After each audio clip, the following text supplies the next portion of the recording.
Iran के अंदर तैयारी क्या चल रही है? सरकार अपनी तरफ से झंडे जला रही है अमेरिका के, और वीडियोस चलाए जा रहे हैं कि ट्रंप सुनो, पिछली बार तो तुम्हारे गोली लगते लगते बच गए थे, तुम इस बार नहीं बचोगे, तुम्हें तुम्हारे देश में घुसकर मारेंगे। तो ईरान के अंदर जो जनता है ना, वो लाखों की संख्या में सरकार के समर्थन में सड़कों पर घूम रही है कि एक बार तुम निशाना बना के दिखाओ, निशाना हम तुम्हें बनाएंगे।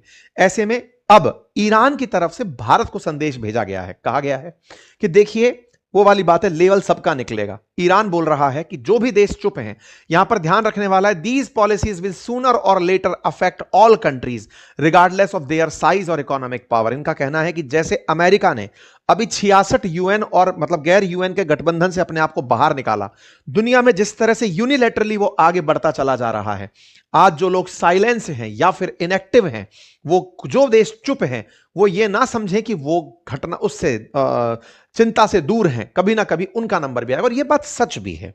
ये कहीं ना कहीं लोग इस बात से अब वास्ता भी रखने लगे हैं कि जिस तरह से अमेरिका पहले वेनेजुएला पर जैसे ही हमला किया, जैसे ही मादुरो को निकाला, उसके बाद और ज्यादा आक्रामक हो गया, ग्रीनलैंड के लिए हमले की प्लानिंग कर चुका है, उस पर टारगेट इसका ब्रिक्स कंट्रीज होंगी। ब्रिक्स कंट्रीज में ये साउथ अफ्रीका की सरकार बदल सकता है, ब्राजील की सरकार बदल सकता है, इंडिया में भी कुछ ना कुछ ऐसा कर सकता है कि जो इसको चाहिए वो करने का प्रयास में रशिया के साथ व्यापार के नाम पर खूब सारा 500% टैरिफ एग्जीक्यूट कर सकता है कि करा दो। सुप्रीम कोर्ट तक अब ट्रंप के प्रभाव में चल रही है। कल टैरिफ के ऊपर फैसला आना था, उसे स्थगित कर दिया सुप्रीम कोर्ट ने कि नहीं नहीं ठीक है, बाद में फैसला दे देंगे।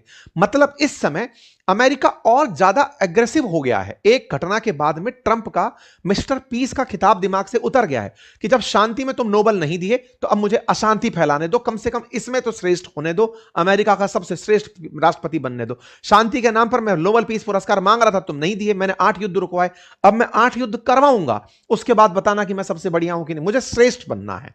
ठीक है, तो ऐसे में ट्रंप लगातार सक्रिय हैं। अच्छा, ईरान में क्या था कि जो प्रोटेस्टर्स हैं ना, उनको देखते ही गोली मारी जा रही थी, लेकिन सिंबॉलिक रूप से गोली मारने के बाद पता नहीं चल रहा कौन मर गया, लेकिन पूरे देश को बताने के लिए कि देखो ईरान के अंदर प्रोटेस्ट के जो चेहरे हैं उन्हें सरेआम फांसी दी जाएगी, वो काम भी जारी था। ऐसे में ईरान के अंदर प्रोटेस्टर्स को फांसी देने के नाम पर ट्रंप बौखला जाते हैं। 26 साल के एक प्रदर्शनकारी को फांसी की खबर जब बाहर निकल कर आती है तो अमेरिकी राष्ट्रपति का ट्वीट आता है, कहते हैं हेल्प इज ऑन इट्स वे, यानी कि आपके लिए मदद पहुंच रही है।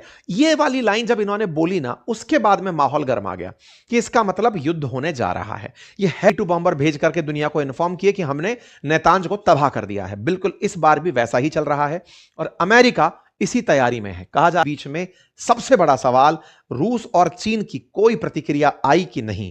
पूरी तरह एयर स्पेस बंद है, एक चीनी जहाज यहां आकर